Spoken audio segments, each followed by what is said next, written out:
Good afternoon, everyone, and thanks for being there. Good afternoon, ma'am. Yeah, today's session is not simply for awareness of mediation. It is for students who want to be serious practitioners of mediation.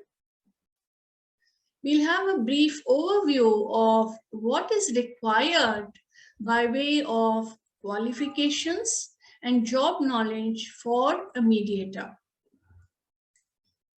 This is because in business situations, one needs to put in place agreements based on laws, based on understanding of the context of the business situation, and even otherwise, as mediation practitioners, it is required to have an understanding of both the human relations related aspects and the legal aspects.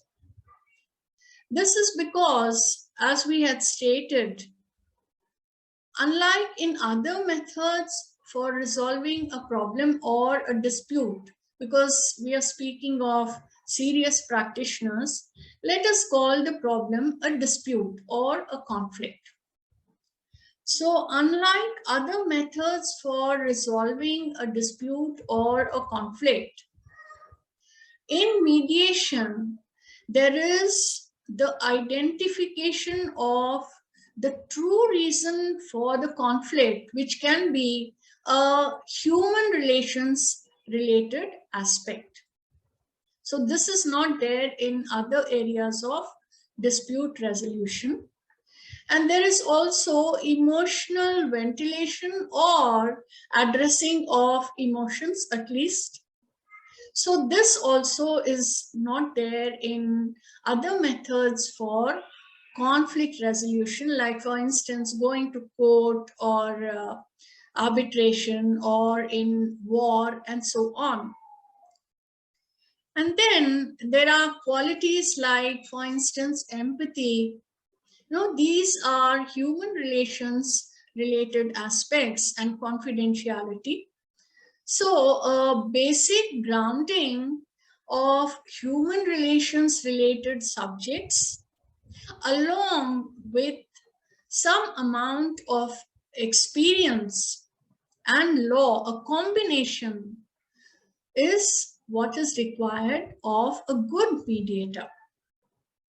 In fact, while filing the requirements for the qualifications for mediation, this was one of the suggestions that I made in the talk that I did in the Singapore Convention Seminar Series, wherein I spoke in International Mediation Institute.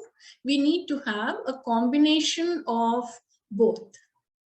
So we'll just have a look at the allied disciplines to mediation.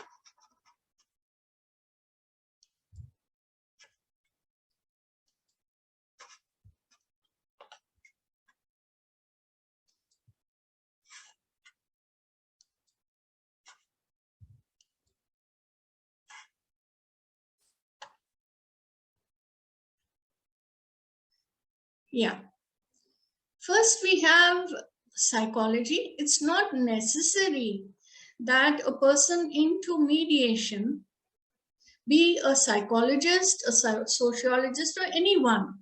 But reading up is, it helps as a mediator in understanding the reason for the problem. For instance, we have in the industrial psychology, it may happen that there are workplace disputes. Then understanding of the wages, the number of hours, all of these are dealt with in the industrial psychology. Satisfaction, job satisfaction areas. And then it may happen that sometimes you come across a case, a medico-legal case, where a person has filed a suit for, the damage to his voice, you know. So to someone just looking at him upfront, it looks normal, but to him or her, his voice is very important. The reason for this is when you delve deeper, it turns out that the person is into call center and he needs to have a good voice, diction, and so on. So this has got affected in the hospital because of wrong medication. Sometimes, recently I came across a case that was settled in the Consumer Dispute Court in Delhi to the tune of crores of rupees. It was filed by a young lady who went to a beauty parlor in some hotel, and her hair was cut the wrong way. So the reason for this was, crores of rupees for wrong cutting of hair. It's one cannot understand it. So on going deeper into it, it turned out that this lady was advertising for hair care products. So that's the history, the girl's history. And then we have, for example, in the educational context, we have a student who is, he performs very well in written tests. He is not paying attention to the classroom lessons. He doesn't answer the questions. And then the teacher is having a doubt whether the student is cheating. Then they go to the principal, and it turns out that the teacher is a visual learner and teacher. We have learning styles, visual style, auditory style, and tactile style. So the teacher is a visual teacher, and the student, he is an auditory learner. So he puts his head on the bench and he's listening to what the teacher is teaching. He understands everything, and he does very well in class. So to understand something like this, educational psychology, just examples I'm citing, because the range of solutions in mediation, it is not restricted. The solution can be anything.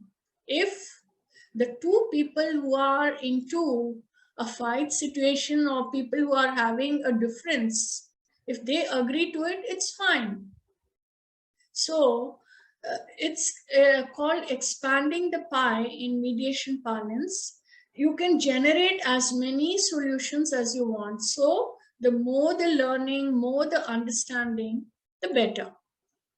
And then, for example, we have the sports psychology. In many of this, in many Western countries, even in India, we have sports psychologists these days. Few decades back, we did not have, even more Mary Kom or Sindhu, people like that. But decades back, on research, it was found that Indians, by and large, did not have the killer instinct that was required to win in sports. So this was the finding. So how to generate that killer instinct in a sports arena?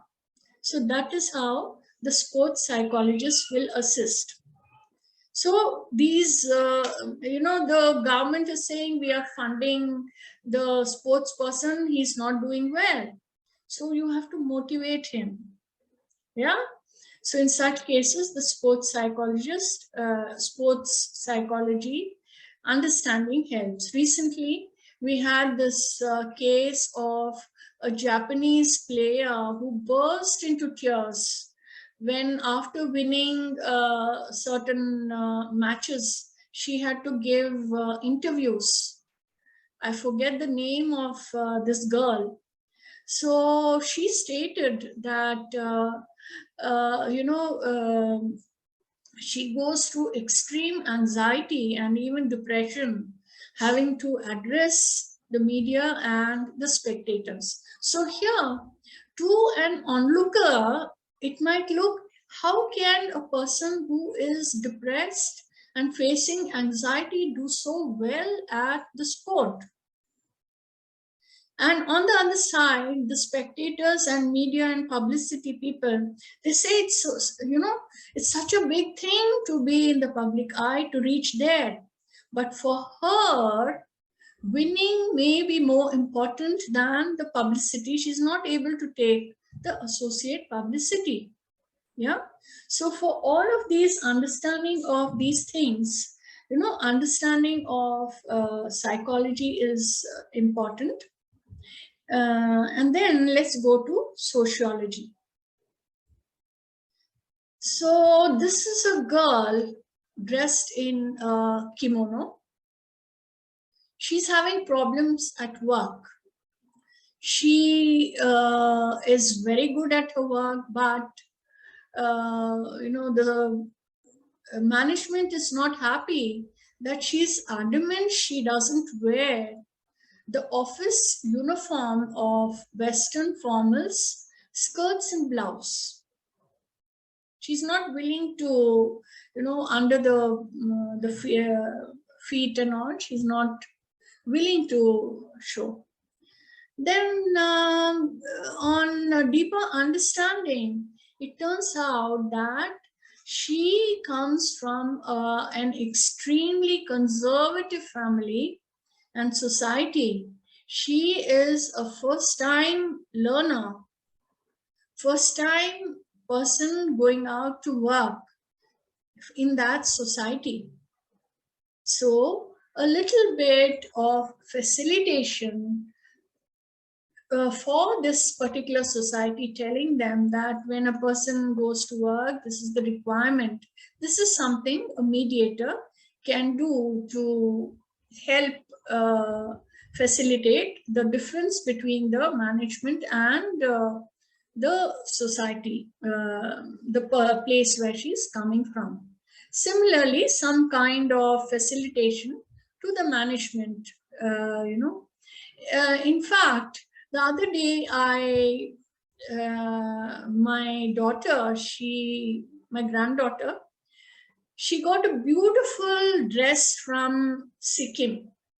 I'm just speaking offhand. And it's till the feet. And, my son, he said, this is the uniform that everyone wears in Sikkim, top to bottom. And, even elderly women like me, anyone going to office, this is the office formal wear. So, adjusting facilitation based on culture, that is very important. So that way, what I'm trying to say is, balancing the requirements of the society and the employment, that is possible. Here you find this English and French lady who is boating in this place in the Northeast, and she has seen these women folk in Kashmir and Srinagar. She's gone there. She sees them boating alone, going from one place to another. She's also gone to Kerala and done boating there. And here, she has gone to Northeast, and these are the boatmen in the Northeast, and they are resisting that this lady should not be doing boating in that place. This is the problem. So on deeper learning, then they have an interpreter, and it turns out that this place has got whirlpools, and these fishermen here going in the boat, they are not able to communicate with this lady because they have their native language, Assamese and Bengali, and this tourist, she speaks English and French. The guide also doesn't know that language. So that's how the issue is settled, through communication about what is the problem area in this place. Yeah. So understanding the society and the social aspects, that sometimes helps in understanding. Then we have this picture here, everyone going in a particular direction. This again depends on the, supposing, just imagine we have a case of an hit and run case, accident case. In India, we will settle it then and there. The person gets down from the car, and the person who's hit, if he can get up, will come, and the bashing, we will settle it then and there. There's no issue for us. But then these people here who are all moving uniformly in a particular direction, in some big metro in the United States, they will have to file a negligence case for hit and run, because their society, it doesn't allow resolution of the dispute the way we do it in India. Yeah. So they have their rules, and then even if they are insured, they have to tell what happened and all that. Okay, so we need to take into account, when a case comes to us, the society that the person is coming from. Yeah. Okay. So this is anthropology based on culture, the tribes, culture, and so on. This is a simple picture of a boy sitting on a motorcycle, and there is a girl standing here somewhere.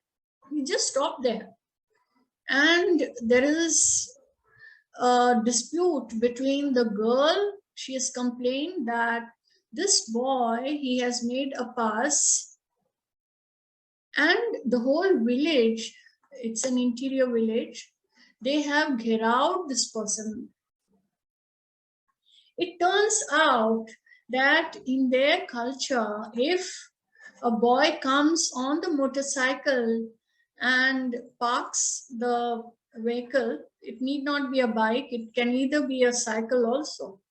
He stands in front of the girl, and the seat at the rear is vacant. He's interested in the girl. This is what it signifies in their culture. So this boy is from some city, Delhi or Bombay. He's just come there to work. So he's not aware of this. He just happened to stop there, and for some reason, and then he's got into this.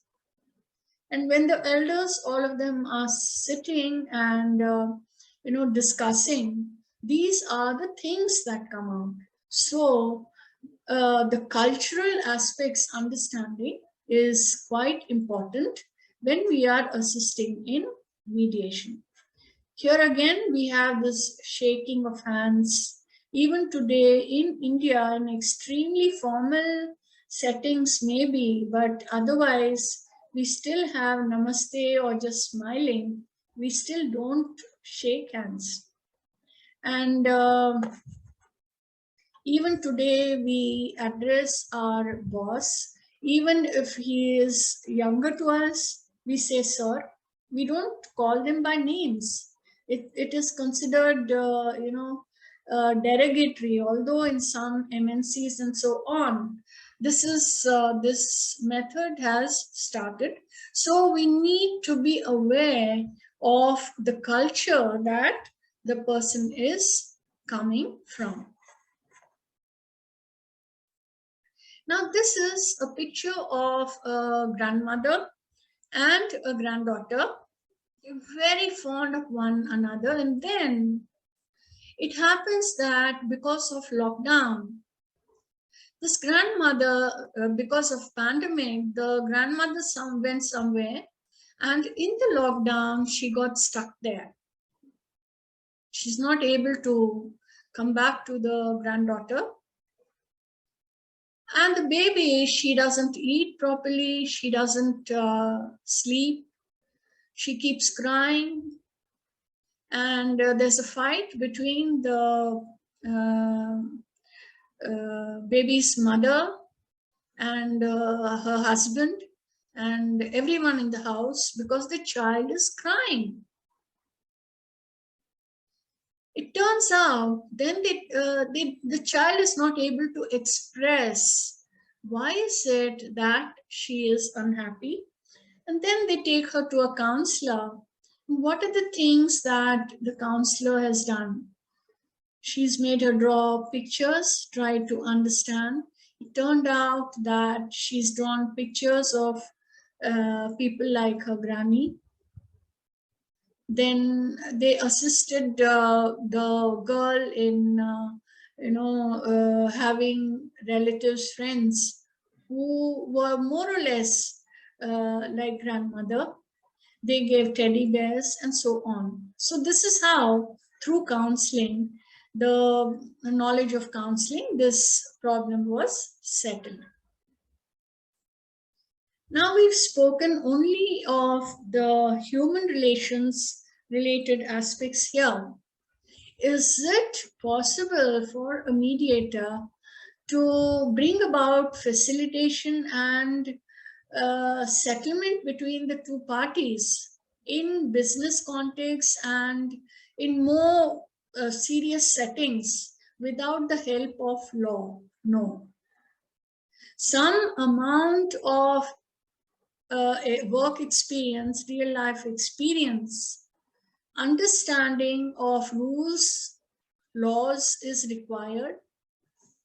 Legal knowledge is required for putting in place the settlement agreements, to advise the parties on what are the laws that are suitable to a particular party. For this, legal knowledge is required. So in certain settings, if the mediator doesn't have a law degree, it sometimes happens that the clients, they come with their lawyers. So permission is granted to the clients. They state that we are coming with our so-and-so lawyers, and please permit them to be part of the mediation process. So they can advise their parties about the provisions and so on, but they cannot be part of the mediation process on their own. Or sometimes they get the authority to come and discuss on the behalf of the parties. So this is a balance between human knowledge and the knowledge of law is required. Now, this is a theory, hierarchy of needs. I believe that every mediator needs to have a picture of this placed on the table or on the, just for one to see. This is because in the pyramid, the man progresses from lower needs to the higher needs. The physical needs, air, water, food, and so on, are most important. Next come issues of stay, employment, family, property, and so on. Then the person wants self-esteem, psychological needs, and so on. Like he wants a family, he wants friendship, he wants to achieve. But the desire to achieve, you know, we want food first. We need to be surviving first. Yeah. And after this, one thinks of self-actualizations, helping in society, creativity, acceptance, spontaneity. First, a person thinks of himself. Although we do have, yogis having these self-actualization needs first. So, at the point when the problem has occurred, we need to be aware at which point in the pyramid each person is. For one person, the physical needs may be important. For the other person, the achievement may be important. Yeah. So as a mediator, we need to balance these two needs. How is it that these two can be brought to one table? Yeah. Some kind of method. And sometimes it happens that we have in the school setting gifted children. The child is not able to pass the class exams, but then you see Einstein, the creativity. Huh? So he was here. He was here. So when we are analyzing a particular situation, we need to be aware where it is that the person is standing. Yeah? Okay.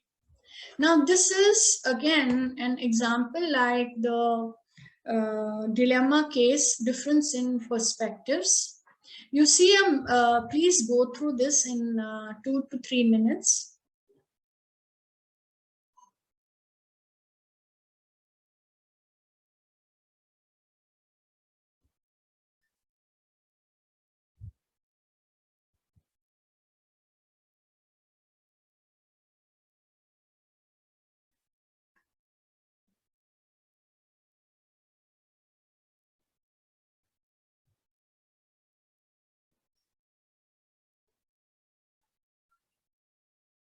Yeah, you didn't get a message. Can I proceed now? Yeah, next slide. Okay. So this is a case where you texted somebody and you didn't get a message. So you're having so many ideas going on in your head. Maybe the person doesn't like me. Maybe I didn't behave properly in the last meeting. Huh? Or maybe I shouldn't have texted. So many things going on. But the truth may be something different. He was simply busy. Yeah. So the rational emotive behavior therapy is another therapy which one needs to be having a basic reading up. People are not disturbed by things, but rather by their view of things. Their view of things. Activating events, situation that triggers a negative reaction or response. Here, the activating event is the other person did not respond. Okay. Now, because you had beliefs or irrational thoughts about an event or situation, you thought the other person didn't like you, or maybe I did not behave properly. These are some of the irrational thoughts because of which we are we are adding value to the behavior of the other person. That's not the truth. And because of that, what we are is happening, the consequences, we are distressed. We are distressed that the other person is not interested. So, in mediation, it is required to understand what is the triggering event, what is the true reason of the conflict, identify. They will be telling gada gada gada so many stories. The people in the fight, that happened, I got into the bus, then I was sitting there, this time, then this happened, that fellow beat me, and then I was sitting running.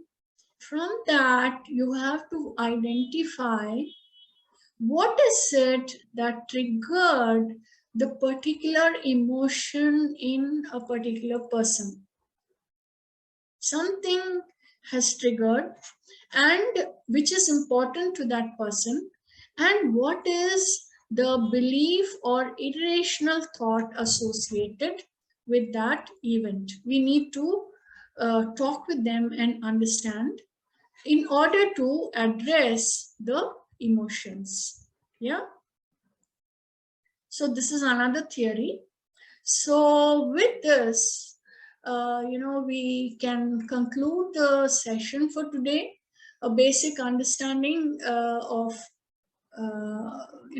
reading up. Whenever you're reading up, just keep in mind, how is it that this learning can help in understanding. So by the way, in this context of study and understanding of culture and human behavior, there is a beautiful book, Pocket Guide to Man Watching by Desmond Morris. Pocket Guide to Man Watching by Desmond Morris, which is highly recommended to understand what the other person is communicating, not verbally, otherwise. Even verbally, the way a person says, how the eyes are communicating, the dress, and how all of these are changing because of culture. Like earlier on, we used to see the girls, they used to stand with both the feet together about 20 years back. Now, because of westernization and, opening up of more opportunities, we see girls wearing trousers. They stand with both the feet apart, So these are some of the observations we need to keep making note whenever we are watching anything or anybody. Yeah. So we'll get back to our main talk. So is there anything else that we could be talking about today? Yeah.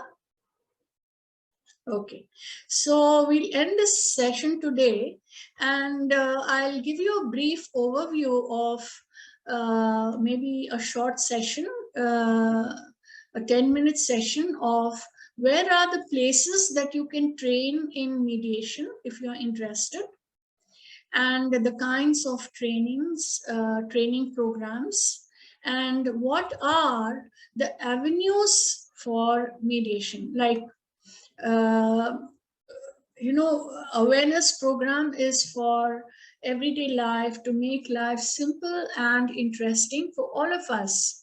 But in case someone wants to get into this more seriously, then having a basic knowing about the places that one can go to, that might be of help. Okay, thanks for being there together. Bye.